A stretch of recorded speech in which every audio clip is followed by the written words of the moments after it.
Thank you, Mansi, so much for this. And this is a very, very exciting, eminent panel that we have here. World security, world food security is something that we keep discussing about at various levels, and it impacts all of our lives really, whether it is about the air we breathe and the food we drink and environment that we live in right now, and in various ways as well. Especially when it comes to agriculture, we all do understand that the climate, the way it is changing, the environment that it is changing, and the last 50 years, the kind of change that we've seen in sense of climate is not all because of natural causes. There is a lot of human evidence to that as well. 70% of underground water gets used within agriculture. So how do we make it environment friendly, sustainable, ensure food security, ensure that there is enough nutrition in the food that we eat, and also the kind of policies that are derived around it are all very supportive. I would want to request each of my panelists, as I call them, to please come there so that we can have an initial conversation from you there. I would first like to please announce and invite Mr. Rudy Rabench and get his sense on what he believes, what needs to be done, the challenges that we face right now, and what should really be the vision if we call about next 2 to 5 years in sense of food security. Rudy's not there. Mr. Dar, can we start with you then? There.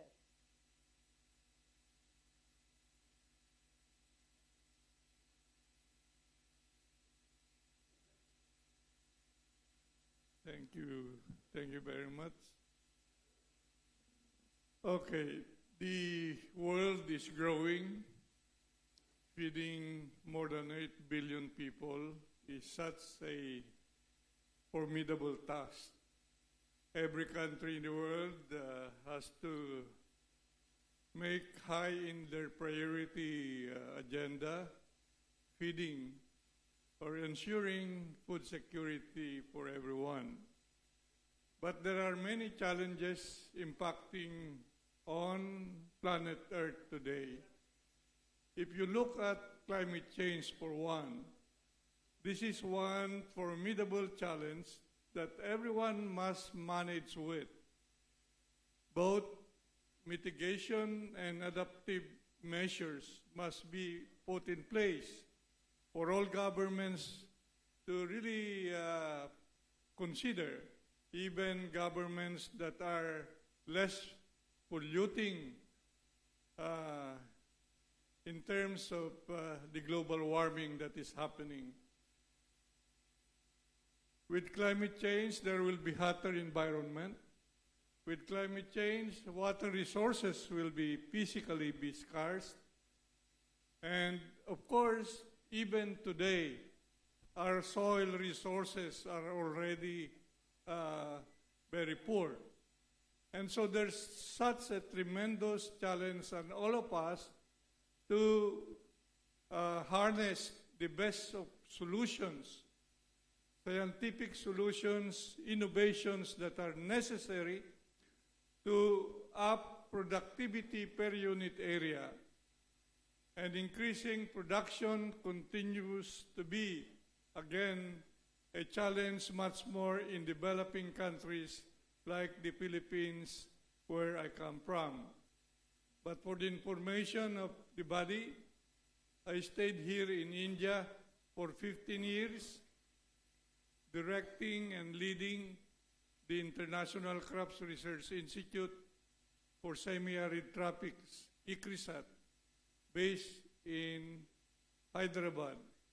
And my experience have really brought me to a very important level where the agriculture that we do here in India, particularly dryland agriculture, will be such a tremendous contribution or solutions to the emerging problems of agriculture today. I will not speak too long.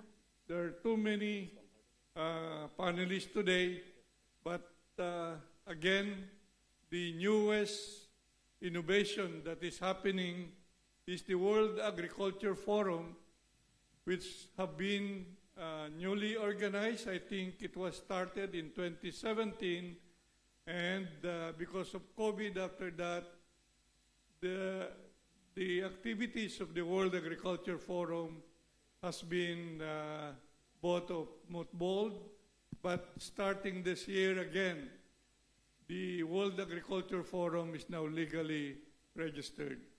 So we have all the minds and the hearts globally, both government and non-government organizations that can be harnessed to bring about the best of solutions for our farmers.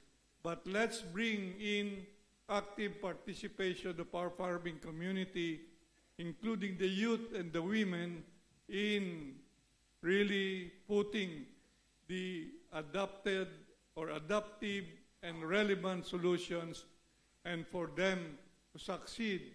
You know, it's not only the profit that we would like to see, but also the incomes that they derive from agriculture.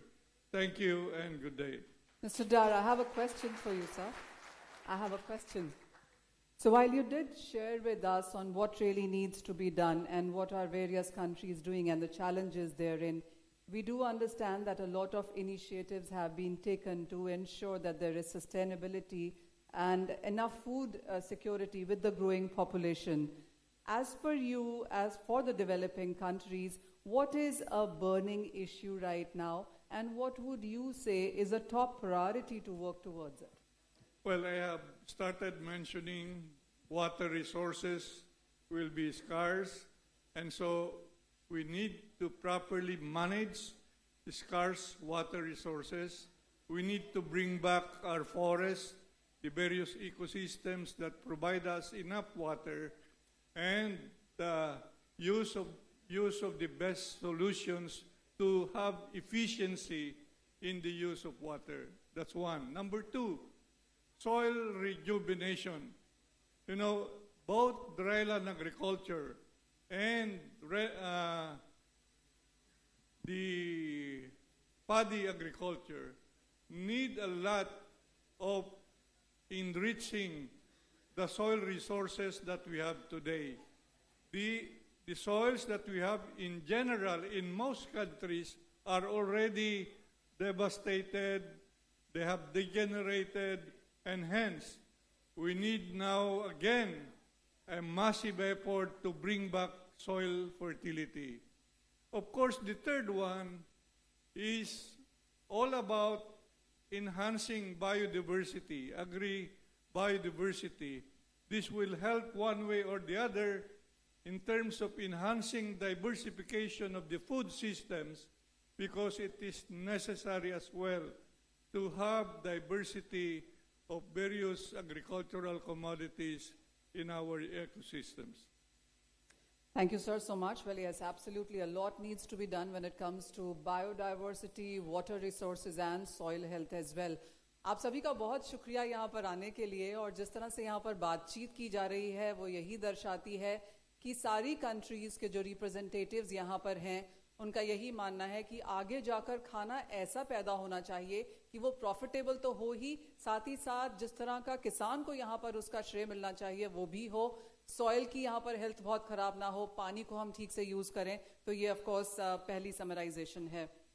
We also have with us Mr. Duke Fadkau. I would like to please invite you, sir, and give your initial comments to us.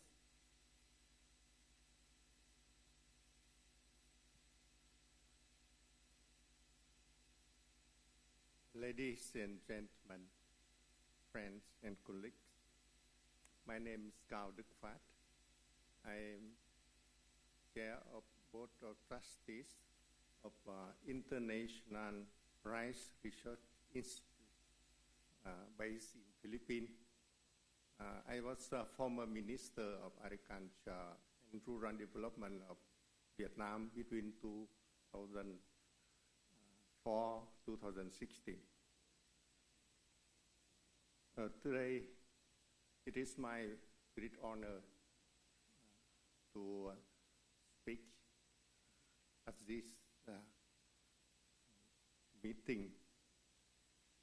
I'm filled with gratitude to pioneer of Green Revolution, Dr. Norman Borlaug, Dr. Swaminathan, and others.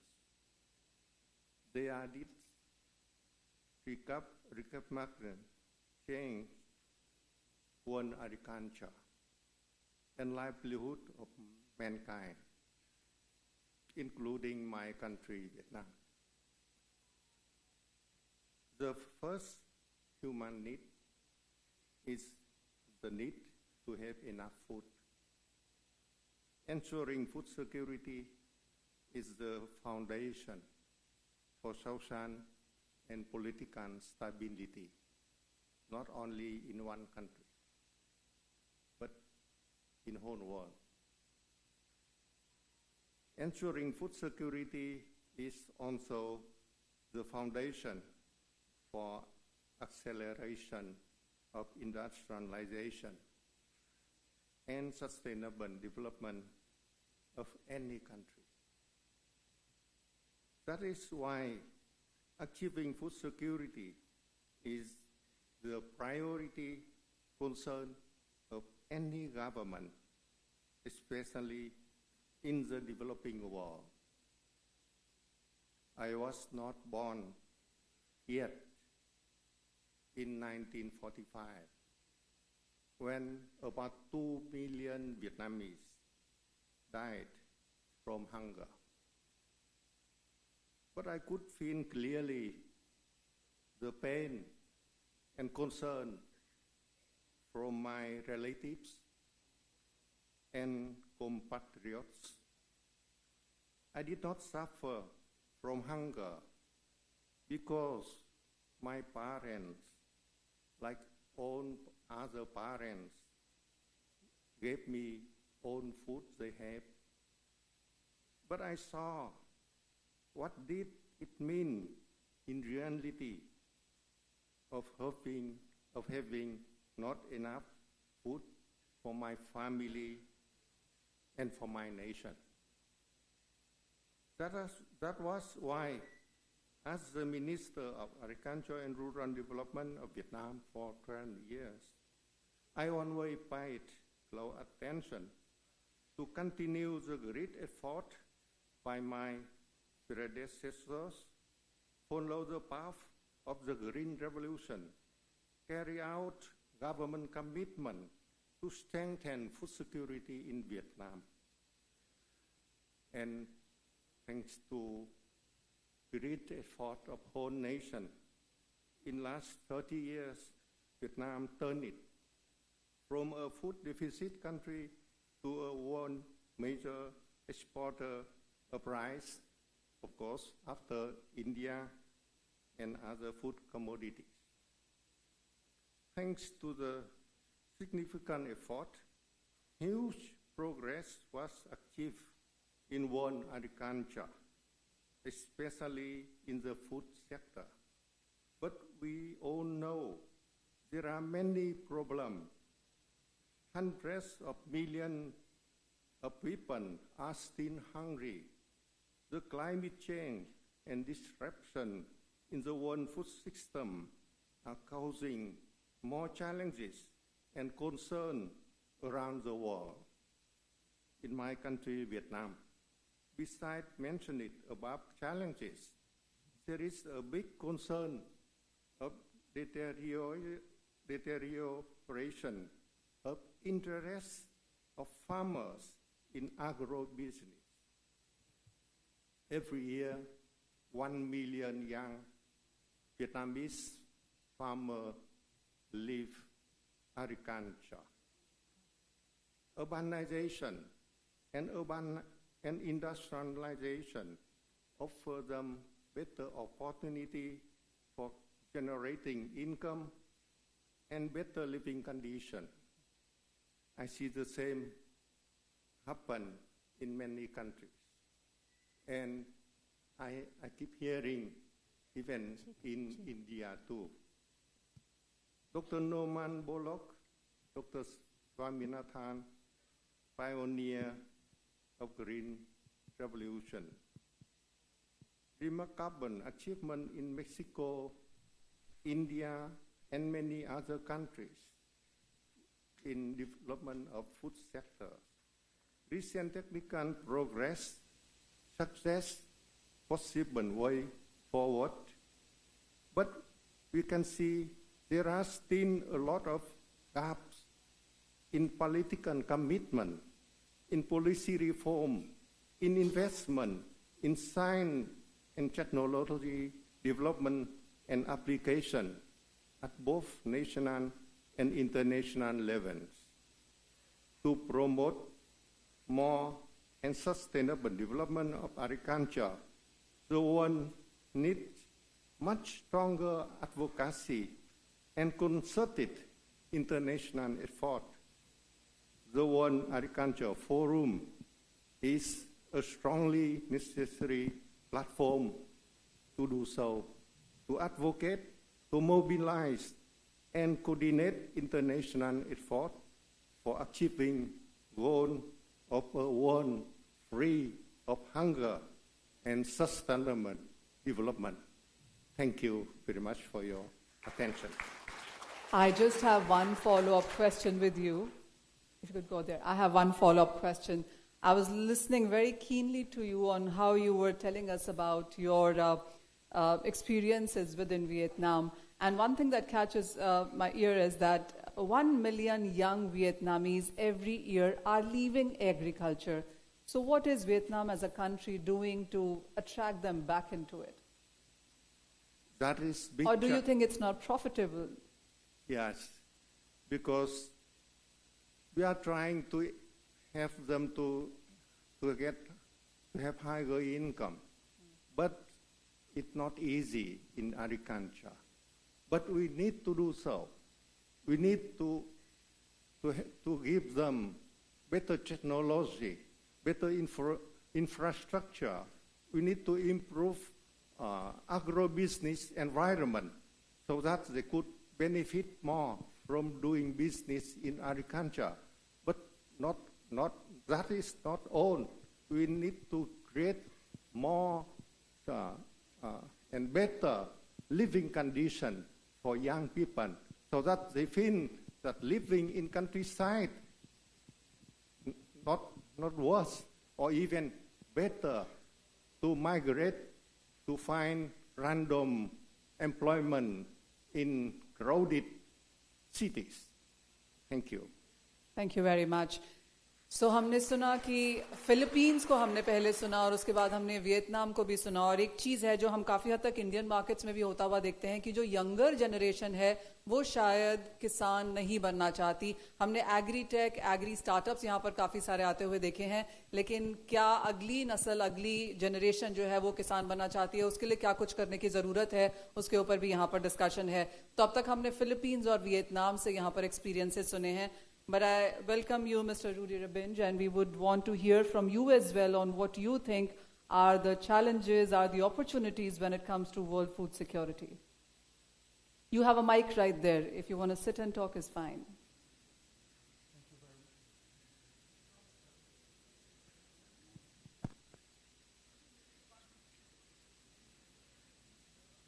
Can somebody please help with the mic? No, it works. Yeah, thank you. Yes, I am very proud to be here in this important event where we are creating the Global Forum for Agriculture, or the World Agriculture Forum. And that was in line completely with the thinking of Dr. Norman and also with, of course, Professor Swaminathan. I've been working with both of them, and when Norman Bollang was working in CIMMYT, one of the CGIAR institutes, I had PhD students working with him, and so I visited him now and then. Afterwards, he became a member of the board of the International Fertilizer Development Center, which I have been heading for a long time. Professor Swaminathan, after his MSc here in India, went to the Netherlands, where I was in my university. He got an additional training. And what is very important, that both men were dedicated to eliminating hunger. That was unacceptable to them. They said we have Can we to work. please, just 1 second, आप please सब settle हो जाइए ताकि हम सुन सकें वो क्या कह रहे हैं और एग्रीकल्चर के बारे में क्या कुछ किया जा सकता है उसके ऊपर एक सेंस आए. आप सबसे आग्रह है कि कुछ बात नहीं करें, प्लीज बैठ जाएं. Please continue. Shall I continue? Yes. So it was wonderful to have him, to have acquaintance with him, but also to work together. And a lot of collaboration. And when we were in the International Fertilizer Development Center, it was very clear that breeding, which was in fact the subject of the activities of Norman Borlaug, and he was successful in creating short straw varieties of rice, similar to what we did in the 50s in wheat in Europe, and he was successful in creating that situation in rice in India. But he was also convinced that the short straw varieties are only delivering when they have the appropriate feeding of the plants. And so he was promoting an improvement of the total system, and he was very successful in that. And as a result of that, we saw this discontinuity, nowadays called the Green Revolution, where the growth of the productivity in rice went up from some 4 to 8 kilogram per hectare per year to 150 kilogram per hectare per year. It was extremely, and as a result of that, the varieties were used by the farmers, and hunger was nearly eliminated. That was what they were successful, and that's why Professor Swaminathan, working together with Borlaug, Professor Swaminathan indicated that you have not only to work with the leaders or the most prominent farmers, but you also have to look more carefully at those who are somewhat backward. And he started experiments there and activities, and he has promoted that everywhere in the world, and it was successful. Nowadays, you see also a lot of criticism on the Green Revolution, which is completely rubbish, because the yield increase has increased also the food security in the world, and we have to see that very carefully. Of course, not everyone was a member of the activities, and some were still suffering, but far out the majority, 99%, was in favor of what was happening. And we are continuing with an evergreen revolution to do more with less, and very successfully done. And that's completely in line with the thinking of Norman Borlaug and Professor Swaminathan. The evergreen revolution is alive and functioning, and I hope and expect that the scientific community can contribute to that also in the near future. Thank you. Yes, a lot has been done, Mr. Rabinj, but going forward, there are various reports now suggesting that by the time we reach 2040 and 2050, the global population would be way more, many times higher from where we are right now. And the land is as much. With the way the climate is changing, the environment is changing, the yields, will they keep up to it? And what is the new way to do agriculture now? The new way of agriculture nowadays is make use of the mega trends which are prominent in agriculture. First of all, the productivity rise. The productivity rise, it's still not ended. We are not reaching the potential yields at many places. In 70 to 80% of the land in the world is far below what is possible. So productivity rise per hectare, per man-hour, and counterintuitively per unit of external inputs such as fertilizers and crop protection measures. Second, you have to accept that the agenda of agriculture is broadening. It's not just productivity, it's also the environment. It's also looking very carefully that it is done in every place in an appropriate manner. It is taking into account that it is aid and trade, so you also have to promote trade. That's the second mega trend, more objectives. Thirdly, the character of agriculture is also changing. It is not just an activity which goes from mother to daughter and from father to son. It is based on understanding and appropriate knowledge such that innovation is possible. And that's, in fact, the third thing, this, the way you're handling it. Fourth, you see that agriculture plays also an enormous role in preventive medical care. Because if you have the right diet and if you would like to have medicines from plants, that's possible. It requires some understanding and it's done. And fifth, the bio-based economy is in fact based again on agriculture, which is producing the stuffs which are necessary. Those 5 mega trends continue and should be continued, because in that way we are in the situation that with less agricultural land we can produce much more, and in such a way that we have robust varieties, insensitive or less sensitive to climate change. And that's the way to go. Can I add a 6th one to this list, and that perhaps could be food wastage, if that can be controlled in a big way? Of course, yes, certainly. Okay. Thank you so much for that, Mr. Abhinj. We'll move on now and get also a sense from Mr. Manoj Nandeo Singh on his sense on where are we headed with all of this. I did not understand. Oh. Hello. Good evening, everybody. Your Excellencies, I think lots of discussions are already there. I would like only to present from the perspective of the African Asian Rural Development Organization, where we are connecting 32 governments struggling to find out the solution of food security, nutrition security. We are obviously very grateful and thankful to all those specialists who have worked before. As rightly pointed out by co-panelists, that we are having a green revolution. Now we are working about evergreen revolution. The only thing I would like to point out that we are disseminating knowledge, technologies, activities, and inter-exchange among many African and Asian countries. For this, we have realized that we are still lacking back in many of these SDGs 1 and 2. We are already missing them out. There are reports which have been highlighting that I think only hardly 17% of SDGs are on track.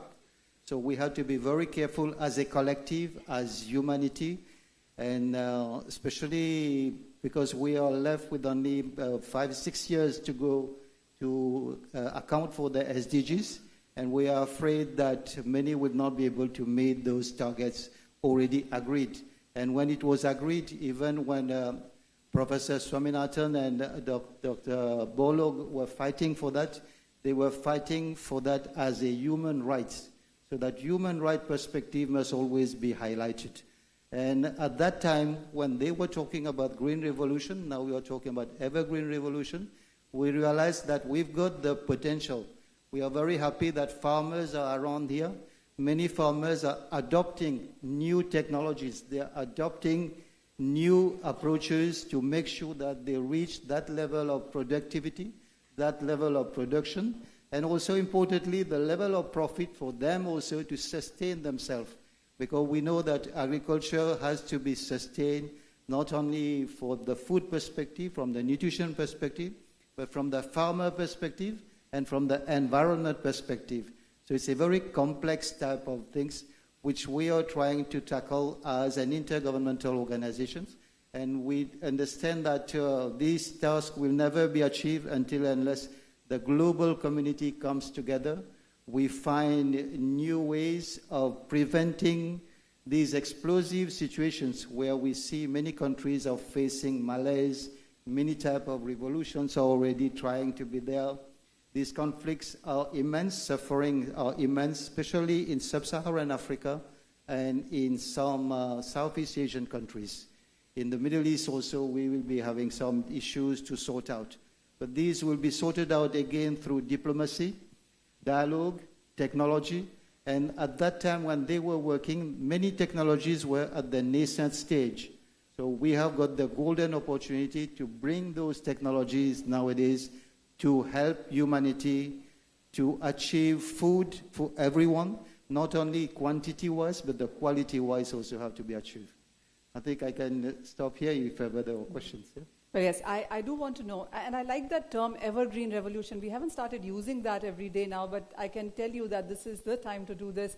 I also want to know from you, you spoke about various communities, an inclusive approach really. So when it comes to smallholders and marginal communities, ensuring profitability, and the way the price volatility that we saw for many of these agri-commodities as well, how is that being looked at? I think I can share in this forum the experiences in many countries in Africa and Asia. It's a very clear economic factor also. We cannot fight the market. We have to abide by the rule of the market. And the way to connect to the market is to come together, enjoy economies of scales. There are various models. India is promoting FPOs. Many countries we are promoting cooperatives, farmers organizations, women organizations, youth organizations. There we are trying to give them whatever technology, affordable technologies are being handed over to them so that they can connect to the market. It's a very simple question of as if you cannot stand alone, come united, unite your force with your limited resources, you can still access those big markets in the region. And a golden opportunity is nowadays in front of humanity that we've got Africa as a united economy. The whole of Africa, 54 countries are united. This is an open economy and open invitations to planters, to industrialists, to farmers, to policymakers also to go and see how we can have fair type of agricultural value chains developed there with the integration of farmers. We are also very much supportive of that concept of inclusiveness. Without farmers, that's why youngsters are a bit reluctant to go in. Youngsters must be given smart technologies. They must be given smart access to those value chains. I think this is a bit part of the solution. Fair point that. Thank you so much for joining and absolutely putting that perspective out there. So clearly there is just so much to learn from, and I'm so amazed by the kind of representation that we have from various countries and sharing of experiences within that as well. I would now please invite Dr. P. Chandrasekhar with his sense on the issue at hand and what do you think needs to be done and what really is that we would want to prioritize into this. Oh yes, please. Before that, Ms. Ramona, please, you're welcome. From Romania, and we look forward to your experience in this as well. Thank you, World Agriculture Forum, for this opportunity. Namaskar to everyone here. I represent an organization called CIRDAP, Center on Integrated Rural Development in Asia and Pacific. We have around 15 member countries, including India. Starting from India, it goes up to Fiji Islands. We made a small analysis of to what extent all these 15 countries achieved 17 Sustainable Development Goals. SDGs were initiated in 2015. We are going to conclude by 2030. Already we have completed 60% of the time, 9 years. In 9 years, we are supposed to achieve minimum 60% of the activities. But among 15 countries, 13 countries have achieved on an average 68% of the targets. Okay. I think low-hanging fruits are harvested. Next half is going to be very, very challenging because it is the task of reaching the unreached. So when we started analyzing what are the issues before us, challenges are known to all of us. I make mention of one or two things. Number one, lack of real-time data for planning. If you want some real-time data that is not available, it is very difficult to make a proper planning. Then top-down planning is another. Lack of convergence. We have several departments, separately dealing with problems of same farmer. Farmer is one department of many. Can we bring convergence of all the departments for providing solutions to the farmer is another issue. So there are several challenges like this I can list, but what are the opportunities available? I would like to focus more on that. Number one, digital technology is one of the best opportunity. It can bring transparency, it can bring accountability, it can cut the short of wastage of time, resources. I think agriculture should make use of this digital technology. Second one, we are all production-led agriculture. Can we make it market-led agriculture so that the farmers are linked to markets, focus on secondary agriculture, on sorting, grading, packing, and what the consumers want, they should be in a position to give, so that what the money is going for intermediaries, that will go to the hands of farmers directly, so that what doubling of farmers' income, what we talk about, that will become a reality. And an analysis says that farmers are on an average occupied for 187 days in a year. But what about other nearly 6 months? Is it possible to introduce other income generating activities for the farmers?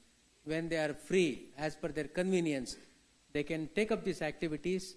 I think blending technology, skilling this rural population so that they can earn more money in rest half of the time becomes very, very important for survival of the very agriculture is concerned. Because since agriculture seems to be non-profitable, all the sons and daughters of the farmers are migrating to urban areas, living villages as old age homes. Who will take care of agriculture and food security? Who will feed the nation and the globe in future is a big question. Therefore, making agriculture profitable by bringing technology and focusing more on secondary agriculture can also attract and retain youth in villages. Promoting green technology is very, very important for sustainability of the very agriculture itself. It is not feeding today, it is feeding evergreen agriculture, should feed evergreen population and the globe. That's very, very important. And the recent development on 6th of September, United Nations General Council adopted a resolution to declare 6th July as World Rural Development Day. It is a coincidence. It is also a foundation day of my organization, CIRDAP, which is based at Dhaka, Bangladesh. Rural development and agriculture development goes hand in hand. It is very important to bring convergence between these two approaches to see the prosperity of the farmers. In all these efforts, we are with everyone here. Thank you very much for this opportunity.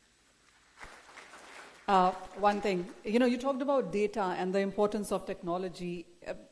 We talk about data analysis, which is very important to understand where are we headed from here, how is the weather, which crops to sow, etc. But an even more important question is about data integrity. And in India, we talk a lot about that. How is it that Asia is working with so many numbers? It is very difficult, in a country like ours, having 140 crore population. It is the same story with all the developing countries. And added to that, the digital illiteracy is very prominent among the farmers. When we talk about the technology, we should also focus more on teaching farmers with the digital literacy. When we conduct, program on water use efficiency training program, similar programs also should be conducted. How to use our mobile. Then no manpower on this earth can update the individual farmer-related data on a real-time basis and feed the main system. The farmer has to do that. Teaching farmer digital literacy becomes very, very important. It does. And I think that is one of the important challenge before the extension system in all the developing countries. It clearly is. Thank you so much for that. It also is about data integrity in a sense that we have 5 associations within India and everybody has a different number on what the crop is going to be and government has a very different number altogether. Right. So that is something that needs to be perhaps worked upon as well, would you say? Yeah, absolutely. Unless the farmer upload his own data. All right. And somebody is collecting data, definitely there is, the loss of data or misinterpretation. It is just possible. Therefore, the long-lasting solution is empowering the farmers. But, giving fish is one thing and teaching the fishing is another thing. Even though it is a difficult task, we have to get into that task. Well, thumbs up to that and cheers to that. Hope we can do that. तो जो बात की जा रही है वो ये है कि फसल कितनी आने वाली है, इस सब पे हम लोग बहुत बातें करते हैं, लेकिन उसके नंबर्स आगे पीछे होते हैं. तो आइडिया ये है कि अगर सभी किसान बताएं कि मेरी फसल इतनी है, तो शायद हम एक सेंस ऑफ डेटा इंटीग्रिटी पे पहुंच पाएं. वो ऑफ कोर्स एक चीज है जो हम यहाँ पर डिस्कस कर रहे हैं. Thank you so much for joining in here and giving your sense. From Mr. Chandrasekhar to Mr. Chandrasekhar Bhatsavle, let's hear you out, because there's a lot of work that you're doing in sense of regeneration and organic farming. And क्योंकि आप मराठी में बात कर सकते हैं, तो आपसे अनुवेदन है कि आप मराठी में बोलें. फार छान. मंडळी नमस्कार. Sorry, the popular demand is that I should speak in The Marathi, local language. in our local language. I'm a farmer. I'm representing a farmers group. In just a few minutes, I'll start Marathi. But for the guests, I'm representing a group of farmers who are working in innovations, how to make farmer happy and how to make soil happy. Very simple method. मंडळी, फारच छान. मला मराठीमध्ये मी पण जरा नर्वसच झालो होतो पाशाबाईंच्या समोर बोलायला. तर असं आहे की शेती आणि शेतकरी हा फार महत्वाचा आहे. शेती स्वस्थ झाली पाहिजे, म्हणजे सॉइल हेल्थ हा फार महत्वाचा विषय आहे. की जमीन आपली सशक्त होणं फार गरजेचं आहे. पण जमीन सशक्त होणं त्याच्याबरोबर शेतकरी सुद्धा आनंदी व्हायला पाहिजे, त्याचं काम सोपं व्हायला पाहिजे. ही गोष्ट मात्र कुठे संशोधन होताना दिसत नाही. आणि जेव्हा मी जगामध्ये जगभरात हा विषय मांडतोय की अशी काही तंत्र आहेत, there are some techniques, technologies where farmer also can become happy. आणि that's what technique which we have designed. Saguna regenerative technique हे तुम्ही खूप लोकांनी, शेतकऱ्यांनी ऐकलं असेल. परंतु सगुणा रिजनरेटिव्ह टेक्निकचा सगळ्यात महत्वाचा फायदा जो दिसून येतोय तो म्हणजे शेतकरी आनंदी होताना दिसतोय. आणि शेतकरी आनंदी केव्हा होईल? जेव्हा त्याचं काम सोपं होईल, जेव्हा त्याचं परावलंबित्व जे आहे, आज म्हणजे पाऊस पडायला पाहिजे, दुसरं म्हणजे ट्रॅक्टर यायला पाहिजे, आणि तिसरं म्हणजे भरपूर लेबर मिळायला पाहिजे. जेव्हा पाहिजे तेव्हा त्या गोष्टी मिळत नाहीत. आणि शेतकऱ्याचं परावलंबित्व, farmers dependence on 3 things: optimum rain, tractor for ploughing and sufficient labour in this country. या 3 गोष्टीवरचं परावलंबित्व जर कमी झालं तर शेतकरी सुद्धा आनंदी होऊ शकतो. आणि परावलंबित्व तर कमी होतच होतं, पण त्याचबरोबर उत्पादन सुद्धा वाढतं. म्हणजे खर्च कमी होतो आणि उत्पादन वाढतं.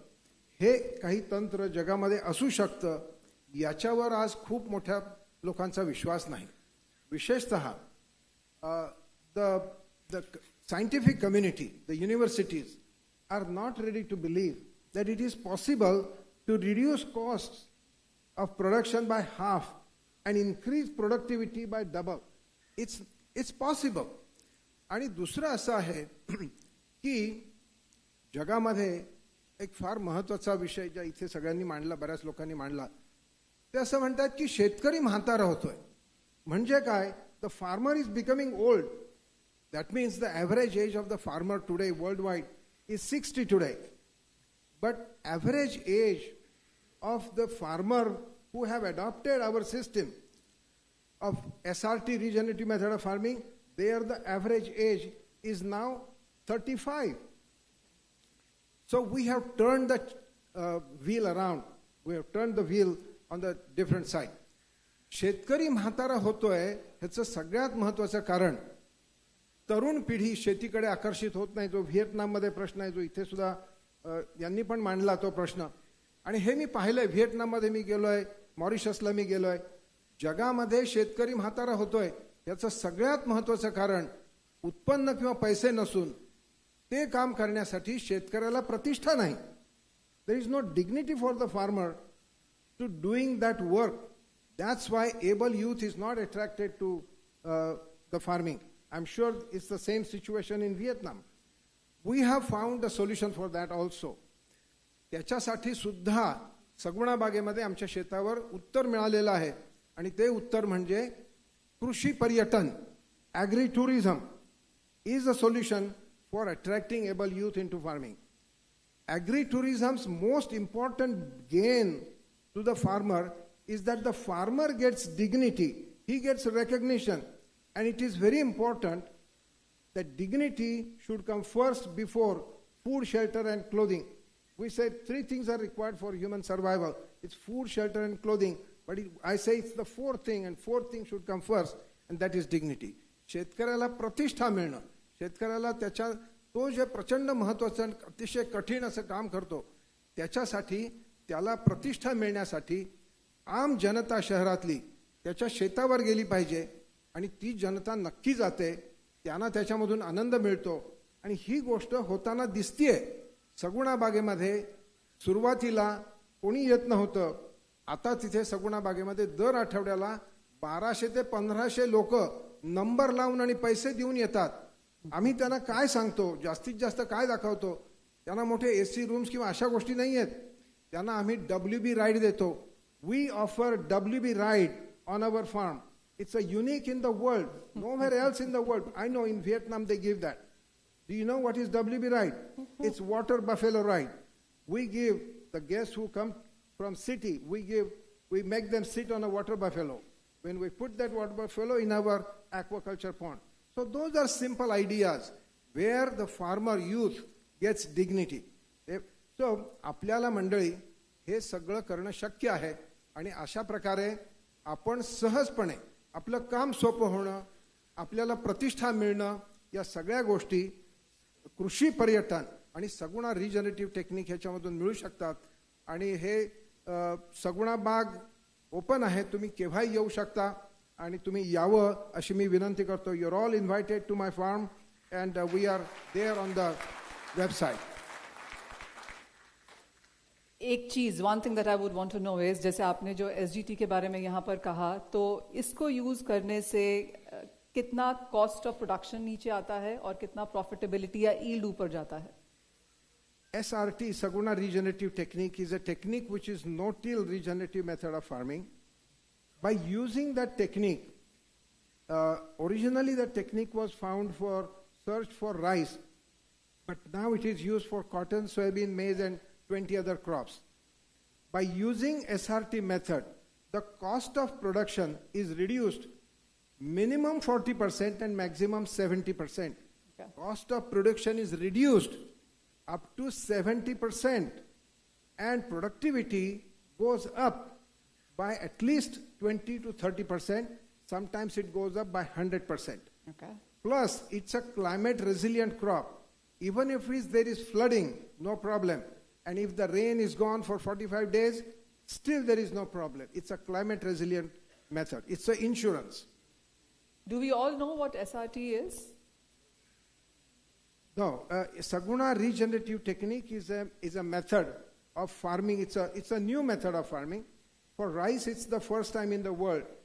And it's a method where no plowing, no intercultivation, no weeding. We use, it's a no-till method. We leave the roots of the previous crop in situ to die and decay, which enhances the organic carbon of the soil. It automatically brings in a lot of earthworms into our soil. It makes the soil very healthy. And that's why if there is less operations, no dependence on these 3 important things, and the productivity is more, plus less fertilizers, no insects and pests after 2 to 3 years. So there are many, many advantages, and it supports almost 7 sustainable development goals out of 17 SDGs.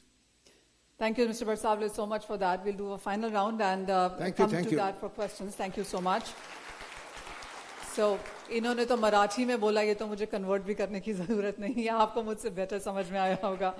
But moving on, let's invite Ms. Ramona Angelescu from Romania and learn from her on what her sense on world global security is all about. Thank you very much. It's really a pleasure to be here. I wear 2 hats. One is somebody with experience in international development as former Director of Strategic Partnerships for the Global Development Network. And the other one is that of a farmer. So I'm very happy to come right after another farmer. believe it or not, I co-founded an organic blueberry plantation in Transylvania in Romania with my Indian husband. So I have first-hand direct experience of the challenges in farming. But the topic today before us was that of looking at food security or insecurity and sustainable development. Recent studies have shown that we are dealing with a dichotomy and certainly an odd and very unsustainable food system. We have a dual problem. By 2040, we will have about 640 million people that are malnourished or undernourished. There are studies that have also shown, recently published in The Lancet, that over half of the world's population suffers from what is called hidden hunger, which means even with what they eat, they don't have enough iron, folate, vitamin E, vitamin C, and this is not immediately obvious because they're eating.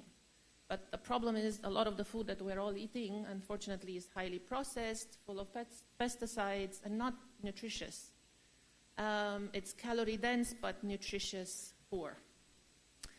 This also leads to obesity and diabetes, and obviously a major impact on the health system. So we're challenged on both ends from this perspective: malnutrition, undernutrition, hidden hunger, but also obesity. And this is clearly not sustainable. Climate change, and several of the other panelists here have brought it up. It's natural. We have obviously more extreme weather events, floods, droughts, and they're impacting agriculture and the production of food. At the same time, 1/3 of the green gas emissions are produced by agriculture.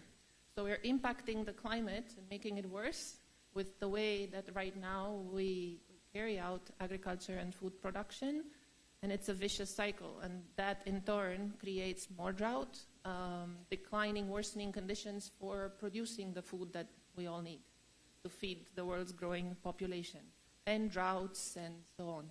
At the blueberry farm that I referred to, that we started in Romania, several years ago we used to be able to, in a week, during the peak season for picking the fruits, which is July and August, only be able to pick for maybe 2 or 3 days in a week, because the rest of the time it was raining or there was too much water left in the soil. This season we prayed for rain, and it rained 3 times in the whole season in more than 2 months. And I'm not talking about decades. I'm talking this has happened, this has changed in the span of 6 or 7 years. Therefore, there is huge pressure on the irrigation system, on the soil, on the laborers who are picking because they're working in much more difficult conditions. And the fruits themselves, they have to be picked before they're fully ripe, because otherwise they become raisins. They dry up on the plant because there's just not enough water. So things are changing, and we do need to adapt. Final thing, just in terms of the magnitude of the problem, after dealing with all these complexities of producing the food, 1/3, listen to that number again, 1/3, and I'm sure it's familiar to many of you, 1/3 of the food that is produced globally is wasted or lost. So we struggle to produce food, and then so much of it is wasted or lost, 14% of that on the farms themselves. Why? Because logistics is not in place, it's difficult to get them to market, increased heat, they go bad in silos or in transport, or farmers just don't know how to get their products to the market, or people buy too much and keep it in the fridge and throw it out. So again, not sustainable, and I think that's one of the areas that we really need to look at in terms of immediate interventions. Several of the other panelists have referred to how agriculture and food is obviously related to many other areas of sustainable development. It's related to poverty. Most of the world's most vulnerable populations and poor live in rural areas. It's related to climate change and water. It's related to gender. Women are disproportionately impacted by climate change and the worsening conditions for agriculture and food production, women and children. It's related to health, and I described the pressures on the sort of the health system, hunger, youth unemployment. So it's not sustainable. There is also a silver lining, and I always like to also think about solutions and talk about those, not just problems and how big and overwhelming they may be. If we change the way that food is produced, consumed, regulated, financed, commercialized, we could be adding $10 trillion in terms of value. Whereas right now we're losing value in how the world food system is organized. That would mean what? Changing how food is produced, investing, for example, in technology, monitoring the soil and the weather conditions so that you can better target irrigation and treatments for the soil or the plants. Using technology to become more efficient, again, in how we produce and how we distribute the food. R&D, CGIAR and many of those institutes obviously invest constantly in researching and developing more resistant types of crops and rice and so on and so forth.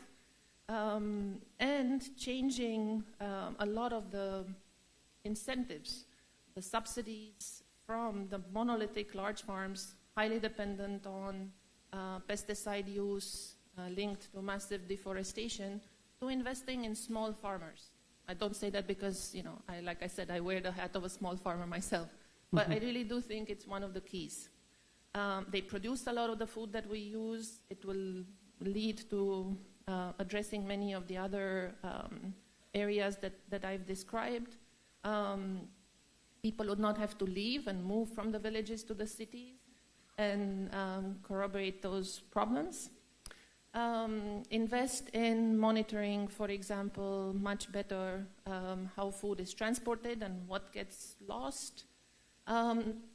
We also bear the responsibility as consumers of choosing better, eating more local food, eating food that is in season then, not demanding that I get my fruits and my corn when it's not in season in my part of the world and it travels from Peru and Chile all the way to India or Europe.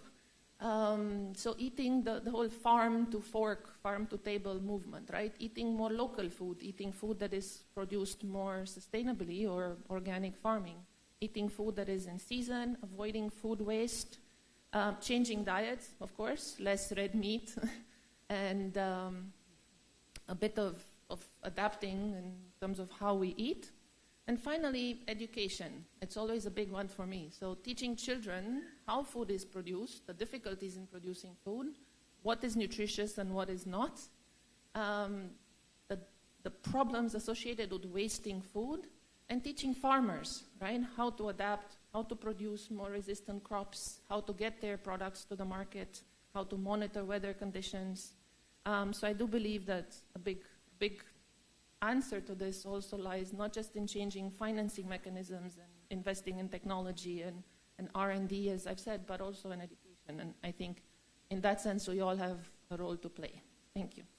Thank you so much. You actually covered it all. You talked about hunger to nutrition to weather and, of course, the solutions coming along with it as well.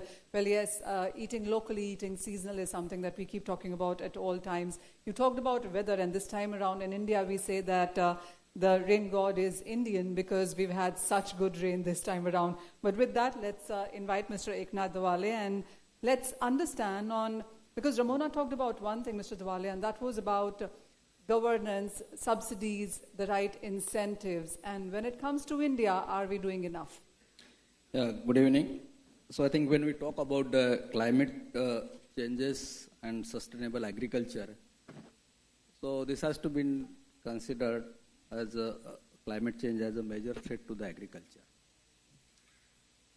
So we need to think on the part of how agriculture could be a climate resilient agriculture. From that point of view, Government of Maharashtra has taken an initiative and started one project called as a project on a climate resilient in agriculture in 2018. So after implementation of this project for 5 years, the result were phenomenal. We have seen that how the drought proofing could be done. The investment in a drought proofing will multiple the agriculture productivity has been shown.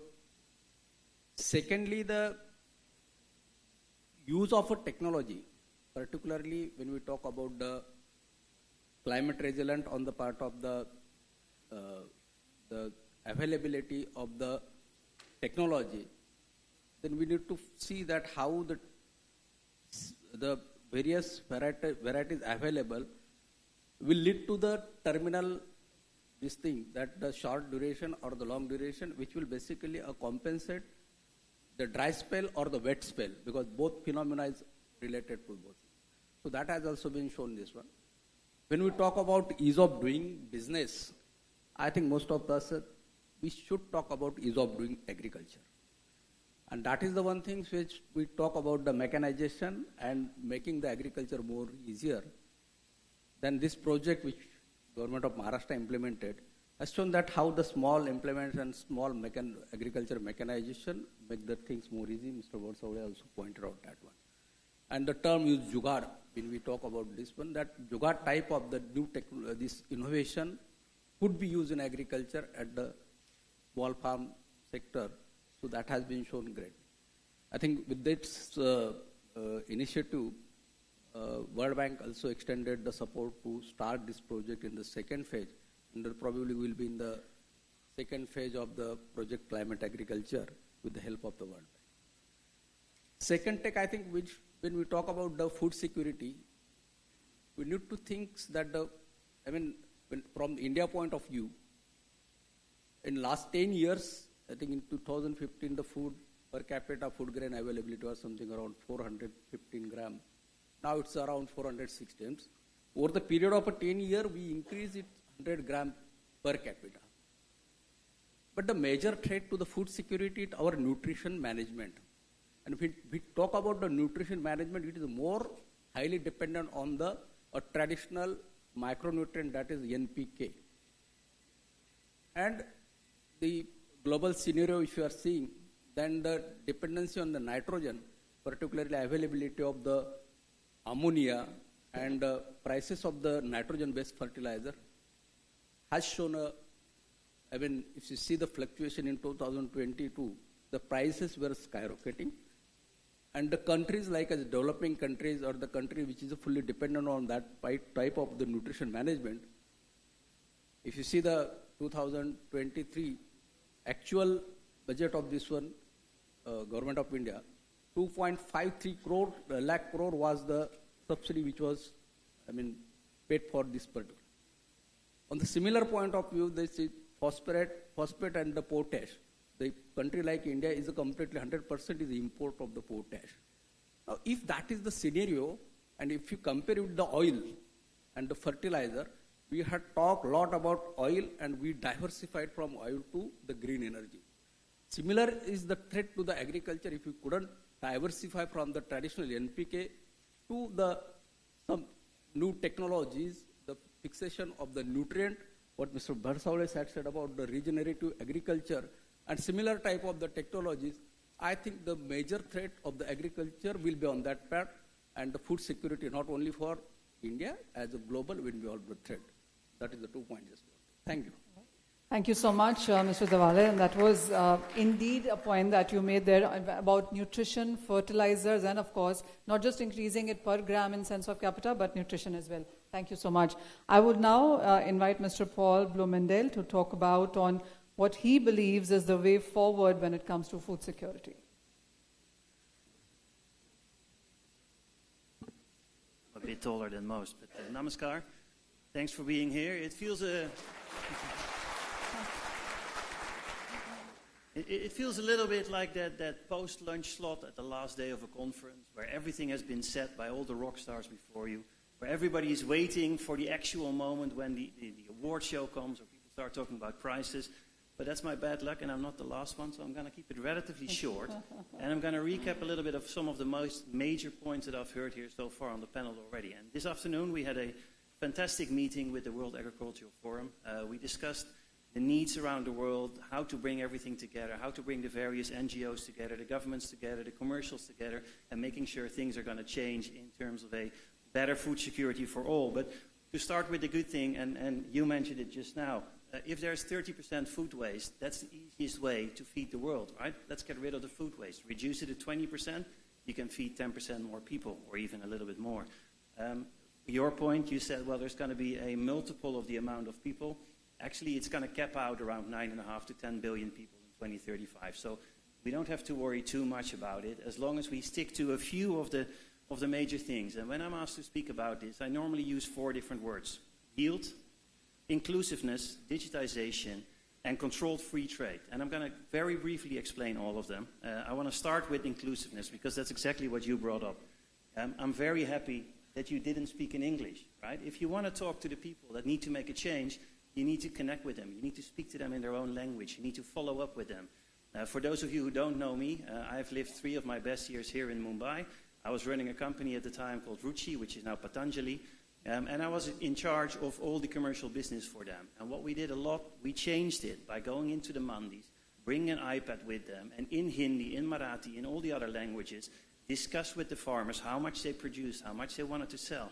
And that came together in a very clear production number that was another number than the 5 companies that were just mentioned, right?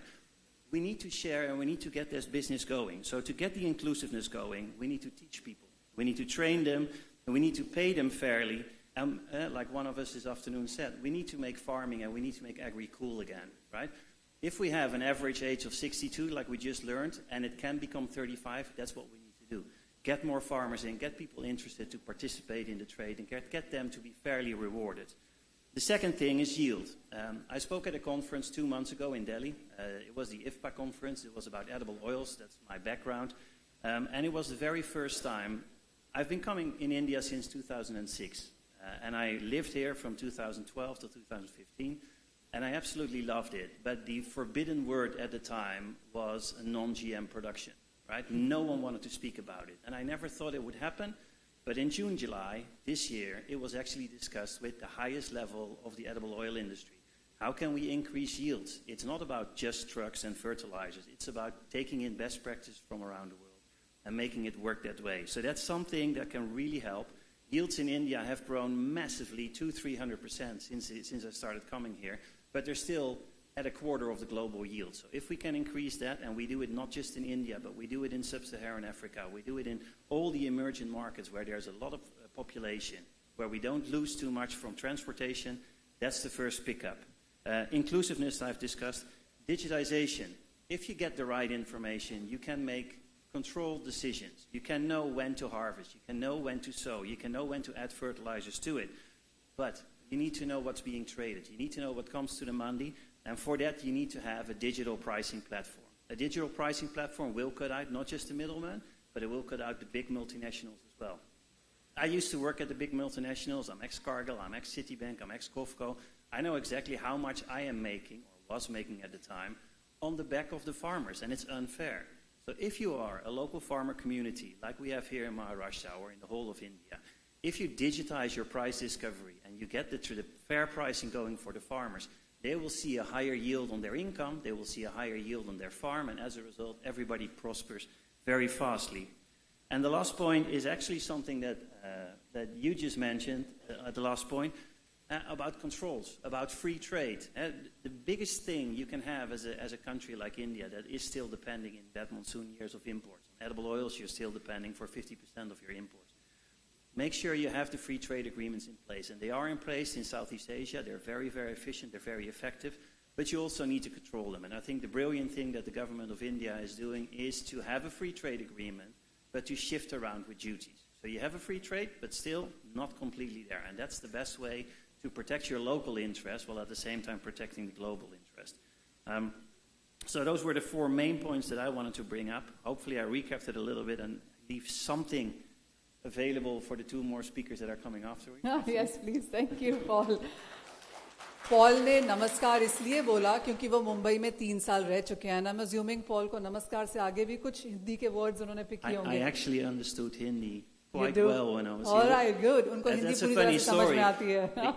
So I worked for Ruchi, and Ruchi had about 30,000 employees. And the day I started, everybody had to speak English, but the common language was Hindi. So they had to adjust to me, which is unfair because I am the guest. I came to you guys. And at the point, whenever we had an interesting discussion, at some point they would shift back to Hindi. And I would know exactly, okay, this is an important point. So after 3 years, I never told anyone this. After 3 years, I could actually understand what they were saying. So I was making my notes, and I was actually able to help them a lot better. Good for you. But don't ask me to say anything. Paul ने यहाँ पर 4 points important कहे हैं जो Indian agriculture के लिहाज से काफी सही जाते हैं. एक तो इंक्लूजन यानी कि सबका साथ यहाँ पर हो, दूसरा उत्पादन बढ़ाने पे जोर हो, तीसरी बात उन्होंने कही डिजिटल को लेकर जहां पर काफी काम किया जाना चाहिए, और चौथा ये कि बार बार यहाँ पर नीतियां ना चेंज की जाए, बहुत ज्यादा कंट्रोल इसे ना किया जाए और थोड़ा सा फ्री छोड़ा जाए. तो 4 चीजें यहाँ पर हैं. Paul, thank you so much for that, and I will now invite Mr. Hemondale to make your point, please.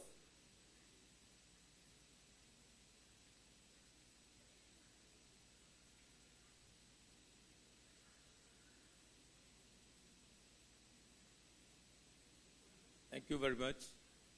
Namaskar to everybody.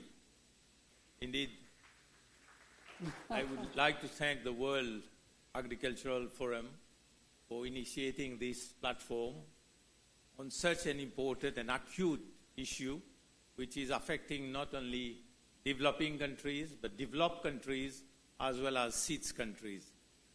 Small island developing states like Mauritius, I recognize the presence of Seychelles also here, are vulnerable states and are greatly affected by this food security.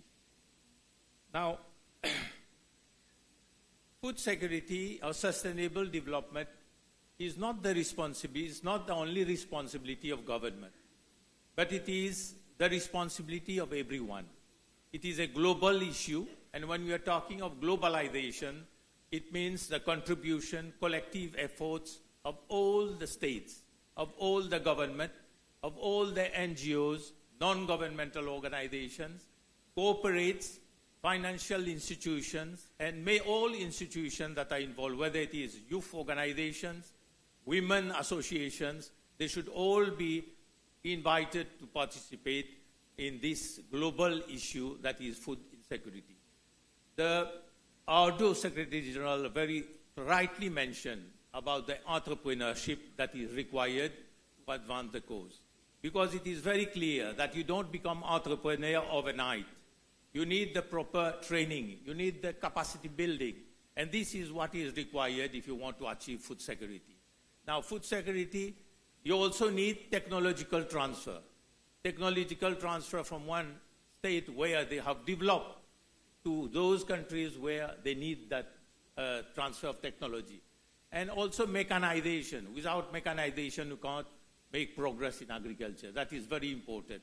And also capacity building. Capacity building is very important in the sense that it creates and it provides incentive. They provide the incentive to the youth, to the women's association to advance the cause or contribute more collectively in this sector. Because you will realize that many people, the youngsters, are going away from agriculture. So I think the proper incentive, if it is provided to the young generation, I think we will be able to achieve what we want in terms of food security. Because time is of essence. We are just left with 6 years to go. And the big target of SDGs, that is SDG 2 and SDG 12, is to end hunger and sustainable consumption. So 6 years is just a little time in the history. So we want action, and action is urgently required to address these issues. Another issue that I want to raise is the wastage. If we just realize how much food is wasted, and if you realize how much food is required in certain parts of the world, I just give you an example in Africa, for example. In Africa, it is worse. Nearly 282 million people, nearly about 20% of the population are undernourished. An increase of 57 million have been added since the COVID pandemic, and 1 in 5 African goes to bed hungry. Can you realize this? So I think that is very essential that proper distribution of food is done so that all sectors, all countries, all regions that are disadvantaged should be provided with the right food, right technology to produce themselves and to create the value chain that is required in the agricultural sector. Another important issue which I want to raise is about nature has been too kind to us. But don't play with nature. Don't destroy nature, otherwise nature will destroy us. I think this is very essential. If we want to preserve, if we want to keep food security intact, we need also to preserve nature, or else nature will never pardon you. So this is the right time. You see the effects of climate change, and it is important that we respect nature, let nature give us the right thing so that we can continue with our food security to address this issue very clearly.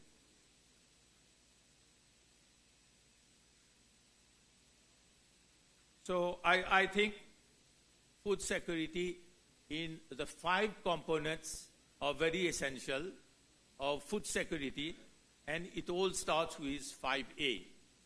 I mean, accessibility, availability, adequacy, acceptability, and agencies. And I'm very happy to learn that ARDO, which is a non-governmental organization, is doing quite a lot for Africa because they have realized the importance of food security, and I wish them well and to continue the work that they are doing so that people live in peace. Without food, you can't be in peace. If there is no food available to your neighbor, you can't rest in peace yourself. Thank you very much. Mr. Dillim, I have a question. You talked about mechanization and importance of that. We do understand that by themselves, farmers can do as much. They're producing food. The cost of production is in any case going higher. How do you see support to these farmers? Yes, by way of education, awareness, hand-holding, but funds. That is something that we see, especially in India, being a slight of an issue here. How is it in various other Asian countries, and how do you see we solve this issue? I think it's a very important issue. You know, funding, we always, when you see any report, it tells you funds are available in plenty. But accessing those funds, it is so cumbersome that developing countries are not able to have access to these funds.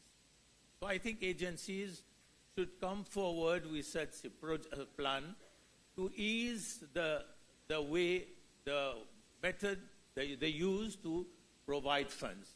I think this is very important that agencies, financial institutions should work out such a way that to have access to these funds, it becomes less cumbersome.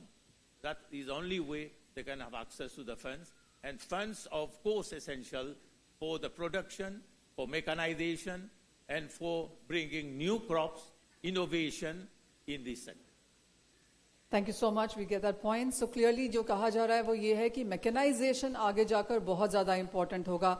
Clearly, एक basic mechanization की बात करें तो शायद वो tractor है, आपके hand pumps हैं, लेकिन बहुत strong तरीके से digitization and mechanization important रहेगा. और जैसे बात की गई कि जी हाँ, हमारी cost of production तो ऊपर जा ही रही है, आपकी लागत ऊपर जा रही है, तो उसके ऊपर किस तरह से funds मुहैया कराए जाएं, वो various agencies को बैठ के सोच विचार करना होगा और ensure करना होगा कि किसानों तक वो पैसा यहाँ पर पहुँचे. आगे बढ़ेंगे और हमारे साथ we have Mr. C.S. Liu now coming on stage to talk about on what his sense is or what really needs to be done. Good evening, ladies and gentlemen. Yes, I'm from Singapore, the country that faces the greatest food security and water security, right? So we don't have land to grow food. 90% of the food that we eat in Singapore is imported, and the government wants to increase that to 30%. And how can we do that? It's almost impossible, right? So the government encourages rooftop farming, indoor farming, right, and plant-based meat, alternative proteins. But I think, in my opinion, that will not solve the problem because, you know, people are used to eating real food, right? So for that, I have to say, if I want to use India as an example, how food security is being addressed, I have to say India is an amazing country. From the 50s and 60s, ship to mouth, okay? In the 50s and 60s, it's ship to mouth, meaning you get a lot of food donated to you during those days. But today, India is a food export powerhouse. 50 billion US dollars of food is exported out of India, right, today. And India is also the largest food exporter in terms of rice. 11 billion US dollars worth of rice is exported. What does that mean? Does that mean that there's no room for improvement? Lots of room for improvement. I was over in Gujarat just 2 weeks ago, and I could see that yield of many crops are way below the top yielding countries in the world for the same crops. So if India can improve yield alone, your $50 billion worth of exports will be $100 billion, $200 billion, right? So there's a lot of room for improvement just by changing some cultural practices. Instead of flooded, irrigated rice, you can actually grow rice on an upland basis, right? Using drip irrigation and mulching. As simple as that, right? A lot of people in India are saying, yes, CS, you just told us that India is the largest rice exporter in the world, 11 billion US dollars, but do you know that we're exporting precious water, of India overseas? Now, you don't have to export precious water. You don't have to use so much water to grow rice. You can actually do drip irrigation, right? And drip irrigation is still, the penetration is still very low in India in spite of government incentives for farmers to convert to drip irrigation. And also I saw in Gujarat 2 weeks ago, crops like banana, sugarcane, okra, is all furrow irrigated, right? Lots of water being wasted. You can actually use drip irrigation, right? So this is what I say to everyone. It's as simple as converting it to drip irrigation and plastic mulching. That is what I call low-tech, high-impact, super returns kind of technology. We're not talking about AI. We're not talking about drones. We are not talking about, digital agriculture, blockchain. We don't need all that. It's as simple as just changing some cultural practices. So, in my opinion, we have no problem feeding 10 billion, 9 billion, 10 billion people by 2050, simply because there's still a lot of scope to grow more without actually increasing agricultural production using more land. But just on the land alone, did you know that 60% of the world's arable land that is not yet tapped lies in sub-Saharan Africa? And there are millions of hectares more in Brazil. We're not talking about tearing down the Amazon forest to grow more. So we don't need to even grow more to feed the 9 or 10 billion people that we're going to have by 2050, right? We just have to increase yield. And there are so many technologies that can do that, right? So, new genomics technology, gene editing, right? And what I had said earlier, low-tech, high-impact, super returns kind of technology. So there are lots of technologies out there that are not even deployable today. They are not deployed simply because the farmers are not getting a return on investment if they were to adopt some of these new technologies, right? So we'll talk about farmer dignity. What dignity that is more important than making farmers earn a good living, right? So the poor farmers need to make a good living. That's the greatest dignity that we can give to farmers, right? But then there's always the conflict, right? If you increase farmer income, then consumers start to complain. We have to pay more for food, right? So there's always this kind of conflicting issues. So overall, I have no issue. I have full confidence that we can feed the additional population, and even then with sustainable agriculture and regenerative agriculture, right? Because of what I said earlier. Thank you. Thank you so much for that. So, Leo Singapore से हैं और वो ये कह रहे हैं कि Singapore में 90% जो वो खाना खाते हैं सब इंपोर्ट होता है. तो बेसिकली सिंगापुर ज़्यादातर अपना खाना उगाता ही नहीं है और वो ये कह रहे हैं कि इंडिया से $50 बिलियन वर्थ हम यहाँ पर एक्सपोर्ट करते हैं खाना. सो क्लियरली इंडिया जो हम सोचते हैं समझते हैं उससे काफ़ी बेहतरीन कर रहा है. उनका ये भी कहना है कि वो पिछले हफ्ते गुजरात में थे और उन्होंने ये नोटिस किया कि कई बार हम यहाँ पर बात करते हैं कि हाँ पानी की कमी है, खेत में पानी नहीं आया, लेकिन कई जगहों पर ओवर वाटरिंग भी हो रही है, यानी कि पानी वेस्ट हो रहा है जब हम अपने खेतों में पानी दे रहे हैं. तो कुछ एक चीज़ें हैं छोटी छोटी जो यहाँ पर करेक्ट की जा सकती हैं और उससे काफ़ी बेहतर हम यहाँ पर फसल बनता हुआ भी देख सकते हैं. Mr. Liu, you talked about water resources and water mismanagement that perhaps you saw in Gujarat as well. What's your sense on that? Did you speak to those farmers? What are they doing about that? Yeah, I think if farmers get the right information, this is where our extension service comes in. I think that is still very primitive in many countries, including in India. There's a lot of room for improvement. Extension means getting information down to the farm level.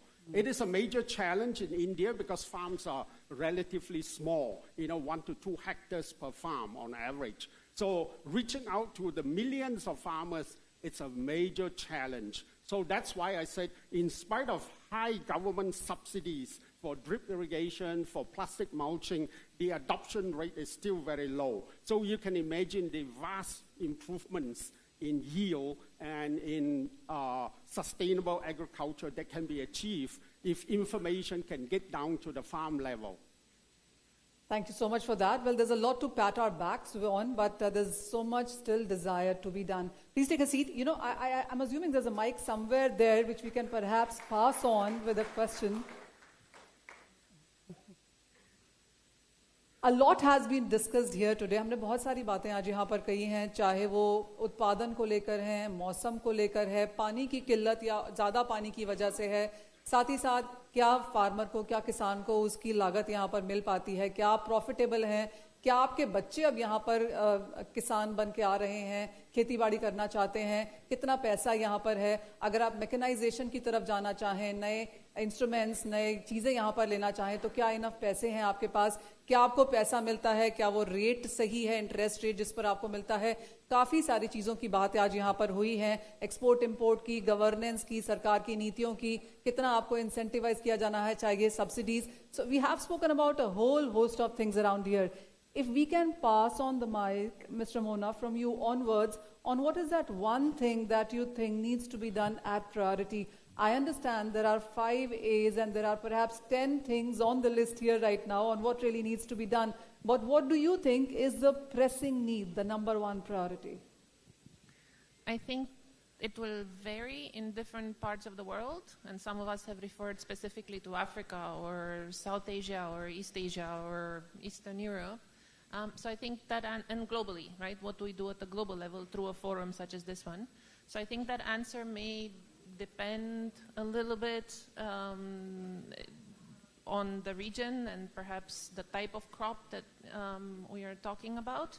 But for me, the priority would be, and the first thing to look at is in changing the financing system and the incentives thereof. And I'm talking both about domestic financing as well as global financing.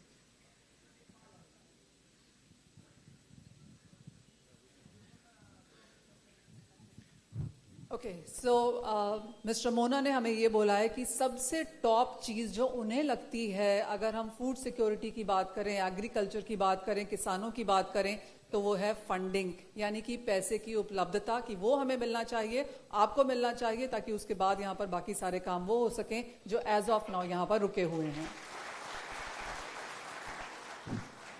Thank you. I think lots of things have been said, but we at the African Asian Rural Development Organization, we are championing technology diplomacy. So we need that exchange of technology. We need technology to be parked in one place, especially those good ones. We've seen examples also here. These have to be parked and easily accessible and it should be affordable to farmers who are going to group themselves. This will be very important. Thank you. Oh, well, absolutely. कई बार आप लोग देखते हैं कि technology कोई देश ये चीज बना रहा है और ये कुछ कर रहा है और आपको उससे सीखना चाहिए. बात ये होती है कि वो ये सब चीज कर रहे हैं लेकिन टेक्नोलॉजी क्या हमसे शेयर की जा रही है, क्या हमारे लिए उपलब्ध कराई जा रही है. तो वो सेकंड पॉइंट है यहाँ पर कि जो डेवलपमेंट्स हैं, जो टेक्नोलॉजीज हैं, जो मैकेनाइजेशन है, वो सबके साथ यहाँ पर उस कम्युनिटी में शेयर किया जाए ताकि सभी उसका लाभ उठा सकें. ये इनकी प्रायोरिटी है. Yeah, I agree with him. Exactly. The technology should be such where it is affordable, it's easy, and should give happiness to the farmer. Farmer's happiness is most important. If farmer is happy, able youth is already coming. This is what I'm experiencing. If able youth comes, the problems start falling. Thank you. ये तो आप convert कर सकते हैं. अच्छा, मी असं म्हटलं की ह्या सगळ्या हा जो प्रश्न आहे जगाच्या पुढे फार महत्त्वाचा प्रश्न आहे. म्हणजे अन्न निर्मिती आणि ते सुद्धा आता जे हवामान बदल हा जो प्रश्न आहे, ह्या हवामान बदल आणि अन्न निर्मिती हे दोन प्रश्न सोडवण्यासाठी सक्षम तरुणाई ही शेतीकडे यायला पाहिजे. आणि सक्षम तरुणाई शेतीकडे येण्यासाठी त्याचं काम सोपं झालं पाहिजे, त्याला निश्चितपणे फायदा झाला पाहिजे आणि ते काम करत असताना त्या तरुणाईला प्रतिष्ठा मिळाली पाहिजे असं माझं म्हणणं आहे. आणि शेतकरी आनंदी होणं हे सगळ्यात महत्त्वाची गोष्ट आहे.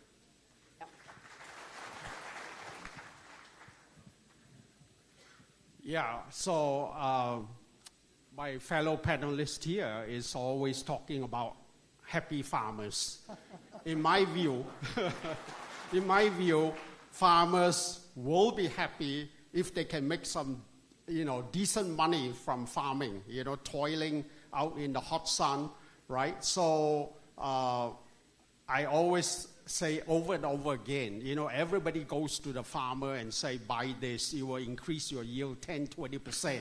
And, there are 20, 30, 50 salesmen going to him saying the same thing. Why can his yield, go up by 200, 300, 400%? No, right? So ultimately, it's return on investment. Always. Farmers are all entrepreneurs, be it in India or anywhere else. They are businessmen. They know if they can make a decent return on investment, they're going to use your products and use your technology. So most importantly, if farmers are not happy, farmers are not making money, we are all in trouble. Right, तो priority ये है कि किसान पैसा बनाए. अगर हम खुश किसान देखना चाहते हैं तो वो किसान तभी खुश होगा जब उसको लाभ मिलेगा, जब वो जो लागत है उसके ऊपर उसको पैसा मिलेगा और वो आगे प्रगति कर पाएगा, तो तभी किसान खुश रहेगा और तभी हम भी खुश रह सकते हैं. Before we go on, I can see myself here on the board, so let me tell you one thing. These earrings that I'm wearing, they're bamboo.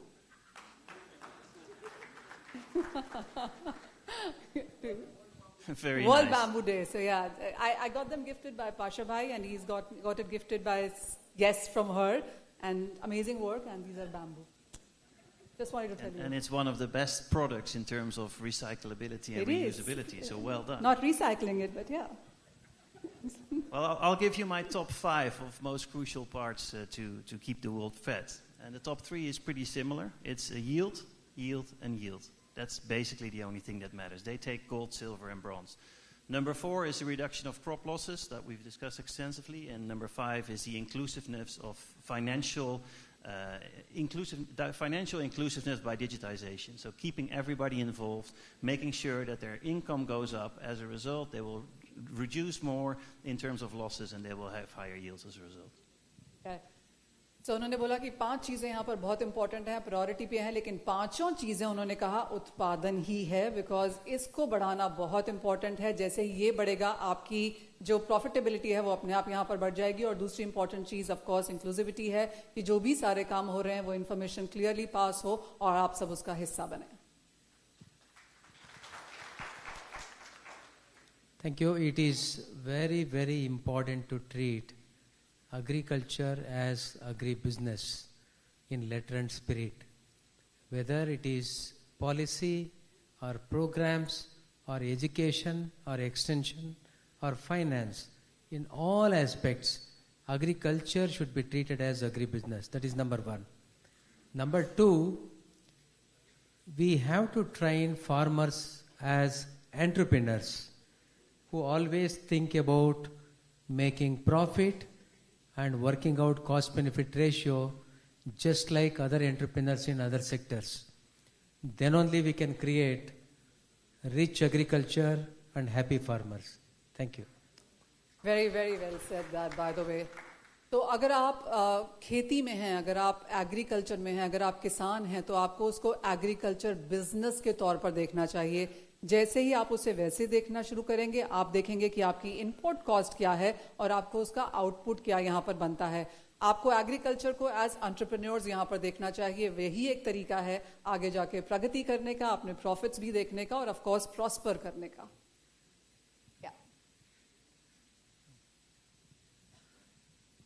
Oh, you have a mic of your own. Yeah. It was still here. Yes, thank you.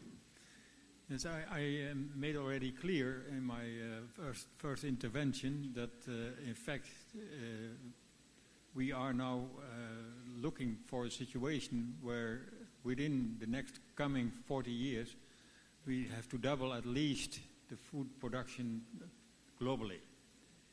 And that is an enormous challenge. But it is not impossible. And we demonstrated that with green revolutions in the past.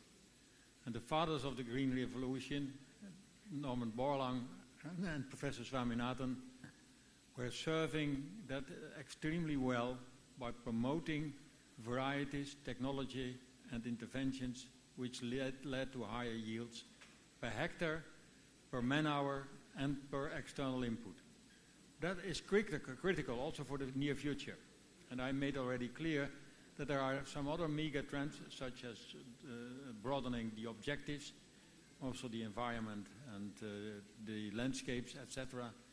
And certainly also accepting that farming is not only entrepreneur, but it is also someone who is innovating. Innovations take place not only at the universities. More than 50% of all innovations are done by farmers in their own fields. And we have to realize that that should be facilitated, promoted, and stimulated. That's what I think is very necessary. And that requires also the younger generation to go into farming.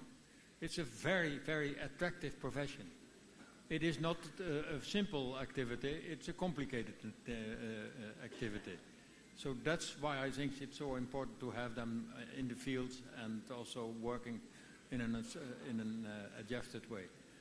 And I also see that it is very important that you are serving preventive medical care by having the right diet, but also the right means to control pests and diseases in man. And finally, the bio-based economy.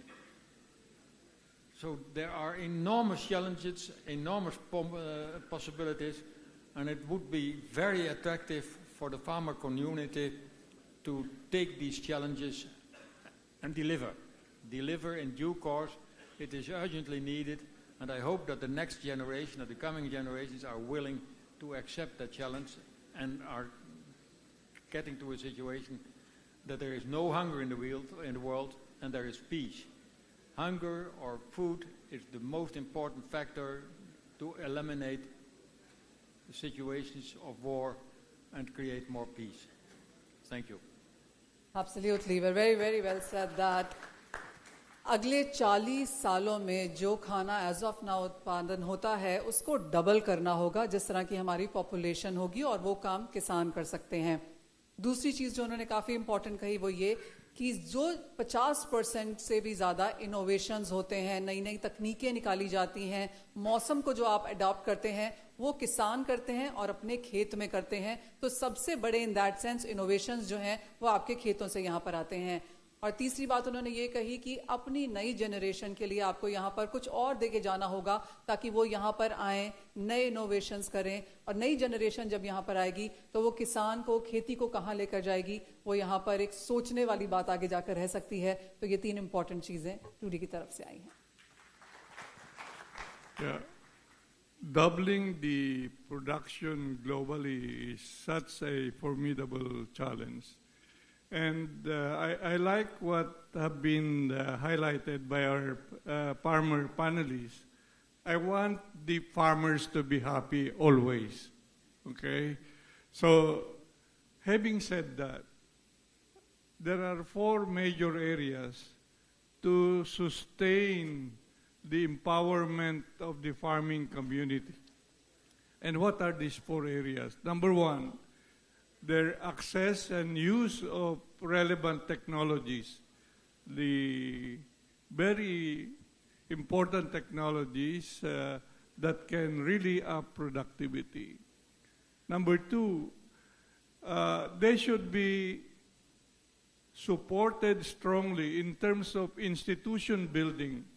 I mean, producers, marketing organizations, cooperatives have to be done in a big way because we want the farmers to have a good leverage. For them, once they are properly organized, they can stand strongly and be partners with big business, So there are many objectives of why collective action is necessary. The third area is in terms of, once they are properly organized, they can leverage with the market. They can dictate their prices. So, of course, at the end of the day, profits will be much higher. And the fourth area is in terms of accessible and affordable credit programs for the farming community to access from now and then.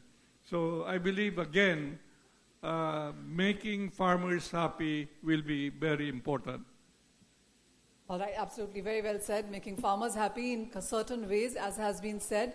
जो यहाँ पर अब कहा गया कि organisation काफ़ी ज़रूरी है. ऑफ कोर्स FPOs के माध्यम से और काफ़ी सारे किसान एक साथ में काम करते हैं, तो एक ऑर्गेनाइज तरीके से अगर हम काम करें तो हम जो बड़ी कंपनीज हैं उनको टक्कर दे सकते हैं. हम किस तरह से अपने माल को मार्केट करते हैं, ब्रांड करते हैं, ऑर्गेनाइज करते हैं, अगला स्टेप काफ़ी हद तक किसानों के लिए वो होने वाला है और वहाँ से हम यहाँ पर आगे जाकर उन्नति प्रगति कर सकते हैं.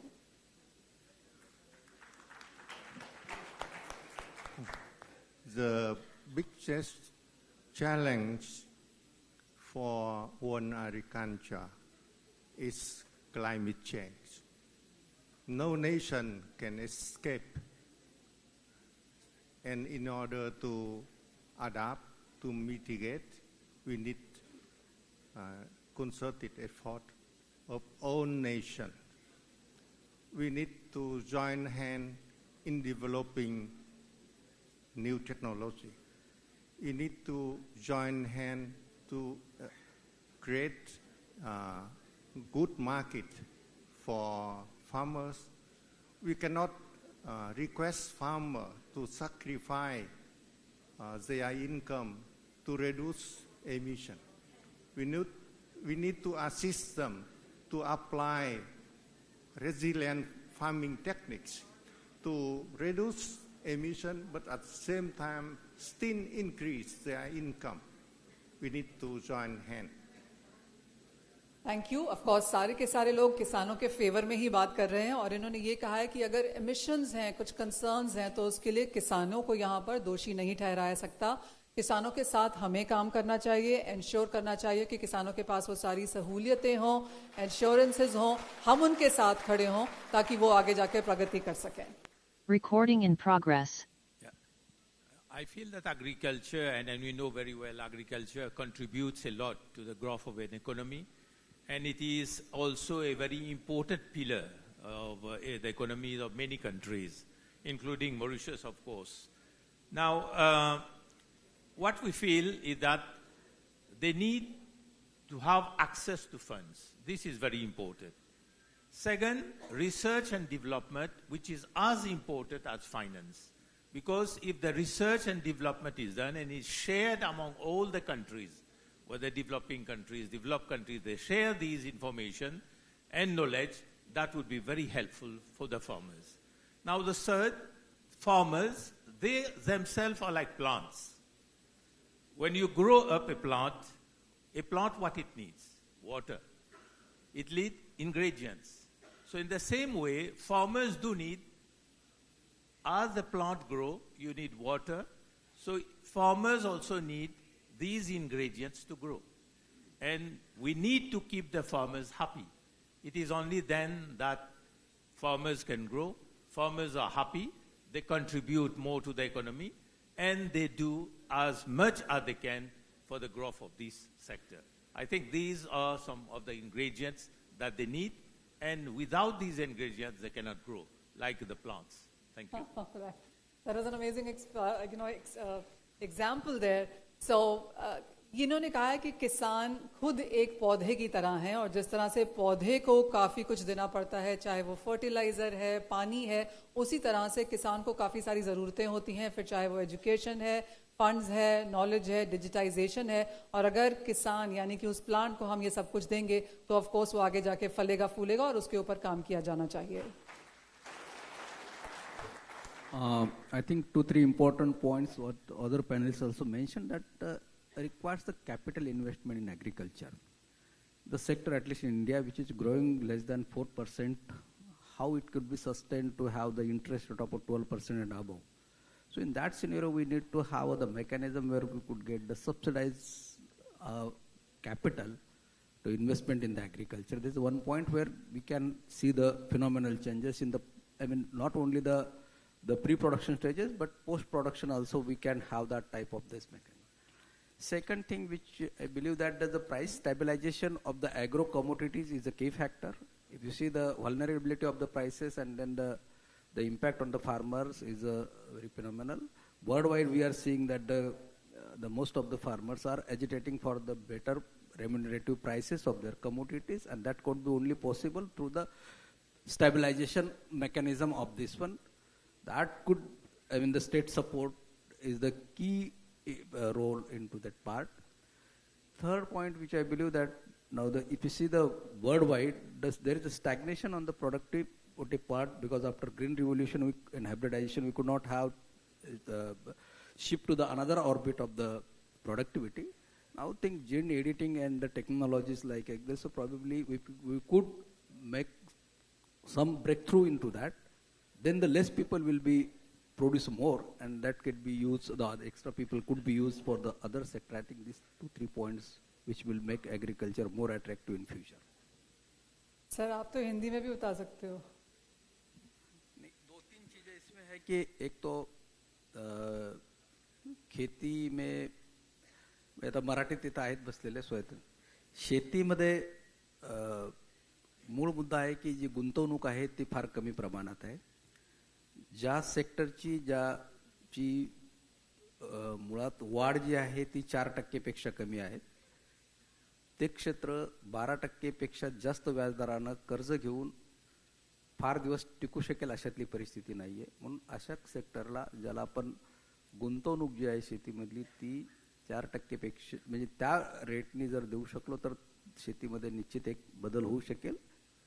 दुसरा भाग जो आहे तो नेहमी ज्याच्याबद्दल आपला शेतकऱ्याचा असंतोष असतो तो आहे प्राइसेस, ज्या शेतीमालाच्या योग्य रास्त भाव. तर त्याचं स्टॅबिलायझेशन